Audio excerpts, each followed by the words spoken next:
All right, so now that we've got things going along smoothly, we want to do some additional adjustments so that we can get this wrapping nicely around edges, tweak anything that might need some further warping. Some great tools for that are Liquify and Puppet Warp, but you're going to notice something right away. If you try to go to the filter Liquify, because it's currently a smart object, we can't do that. But we do want to keep it as a smart object in case we don't like how the Liquify worked and we want to do some adjustments and some other stuff like that. So straightforward enough. What I'm going to do is just duplicate this, and so I'm going to do a destructive edit. Turn off the original. Then I'm going to right click in the pattern fill one, copy to, that's a terrible name. Right click right in there in the space, not on the thumbnail. And I'm going to rasterize the layer. There we go. So I've got this nice and rasterized. Notice that I still have the highlights and the shadows on their separate layers. They're nice and set. That said, if I want to warp things in, if you wanted to be fast and dirty about it, you could come in with just a smudge tool, but why would you want to do that? You have way better tools available to you with Liquify. So I'm going to go to filter, filter, Liquify, and look at the older version of Photoshop's Liquify. I don't have the nice face masking options, but things will still work fine. Making sure that I have the advanced mode on in my version of Photoshop here so I can get to things. I want to show the backdrop, otherwise I can't see what's going on. And I'm just going to go ahead and zoom in. Oh, my little computer can handle that. Zoom in and see what's going on. I can see I might have missed a chunk of highlights. It's something else to fix later. But I'm going to just come in first with the freeze tool. And this is way too big. Left bracket key to shrink that down. And I'm going to freeze everything that I wouldn't want to accidentally warp, which is most of the dress, to be honest. So go in there and just freeze a big old chunk of it. All right. Now, because I've frozen so much of it, it's probably sufficient for the area I'm going to be working in. Now that I've frozen so much of it, spacebar to get the hand tool so I can drag back up. I hit a part I shouldn't have, so I'm going to use the thaw mask. Get in there. There we go. I could go in with my standard warping tools. We've got a few of them. And remember, moving up will... Whoops.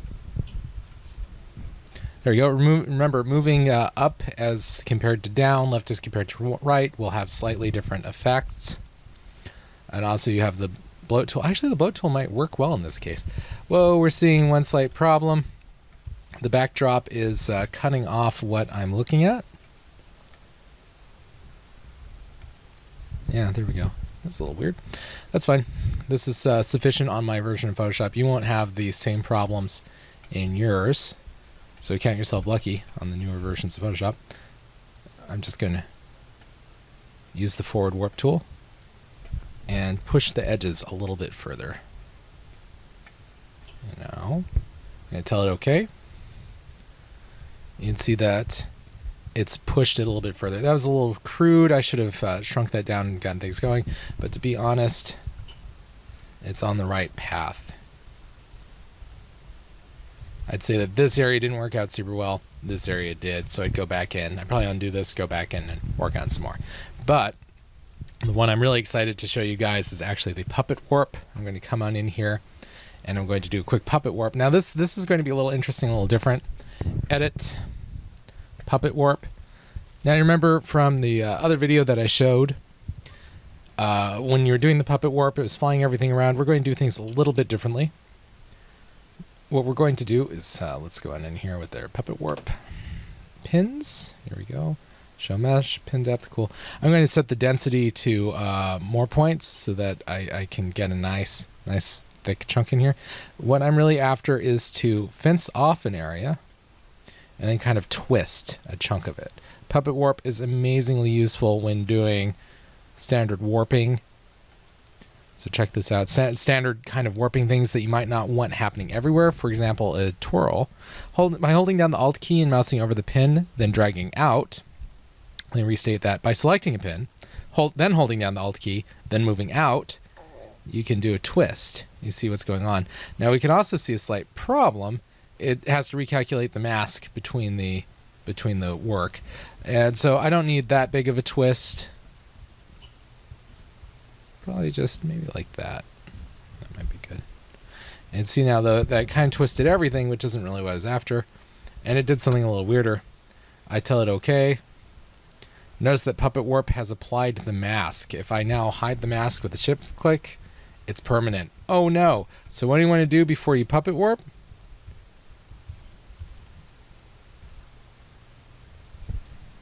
Well, what you want to do is this. Get rid of your mask. Goodbye, mask. Delete. Since we're still in multiply, we can still see it fairly well. Yay. That means now I can do the Puppet Warp with an edit. Puppet Warp. Look at that cool face pattern and texture going on. Isn't that amazing? And now when I do the density with more points, I can first fence off a section. Don't show that again. I missed, so it's saying, hey, you might want to have a denser thing. I've got plenty of density. It's fine.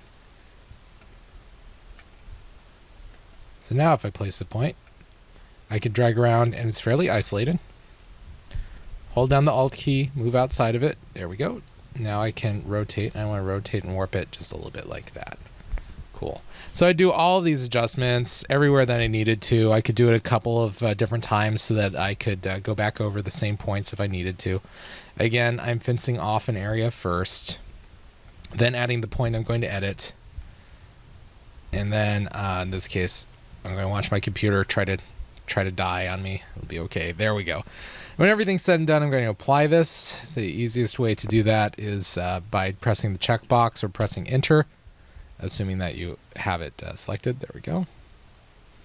Now I can grab my mask from somewhere else, or if I don't have it anywhere else, just pop back to channels, because again, long ago after I created it from the paths, I also stored it as a channel.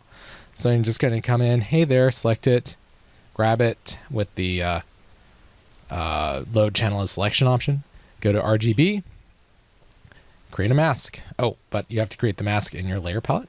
Create a mask. Voila.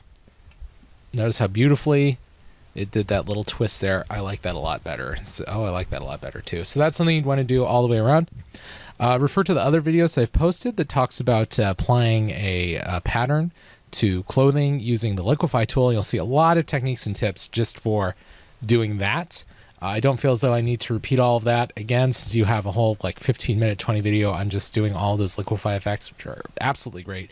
Keep in mind, you can freeze something, then push it down. I guess I'll just, well, let me do one real quick one. Liquify. Just to show you what I mean. Oh, no, it doesn't want to do it now. Let's see. Oh, because I have the channel selected. so I don't have the channel selected. I have the mask selected, so it's going to freak out. I want to have this selected here. I will go filter liquify. There we go. Careful not to do the top one. Just a quick demo, just anywhere on here. So cool. All right. Just got to drop the opacity down a smidge. All right, so I can see where things are. You'll have to play with all of your settings just to view things. It's kind of the one super annoying thing about liquify. It's gotten better in newer versions of Photoshop, but it's still something you have to play with. So just to demonstrate really fast, if you freeze your folds in the cloth, you can push things in. And make sure that it's big enough to actually do that. So you want to freeze the whole area. I still haven't frozen enough, because you don't want to, get something that you didn't intend to, like edges and all that stuff. So you kind of want to do it slowly, a little bit at a time. These two should do it. Oop, that's fine. Go in with a big enough brush, push down. And I'm going to freeze that area. Go in with a big enough brush, push down. And okay. And now you can see a stronger push into the folds. So you want to do that carefully on any of the folds that you feel need it. Probably a lot of them do. You want to look over and see that, the highlights maybe still aren't cutting it, probably because of the way that I had to handle the opacity.